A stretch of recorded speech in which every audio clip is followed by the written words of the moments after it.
who aren't so familiar with woolen products, can I put my jumper in a machine and can I put it in the dryer? Yes, most jumpers can be machine washed, but you do have to follow the instructions.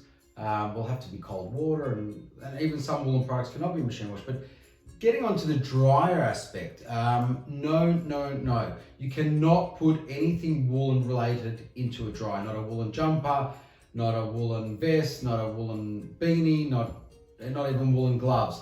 And the reason is wool will shrink. The fibers in the wool, the sheep hair will curl and it will shrink, and it shrinks immensely if you put in a dryer. You are always to keep wool away from anything hot. So no tumble dry for a woolen jumper. The reason is if you put a woolen jumper and say it's say you're a size medium like myself, if you put it into the dryer and say the garment starts off that long, you will pull it out and it will literally be a kid-sized jumper. So woolen products are to stay very clear away from the dryer, no matter what. If you put it in there, it will shrink guaranteed, and it will shrink to a size that you'll never be able to wear it again.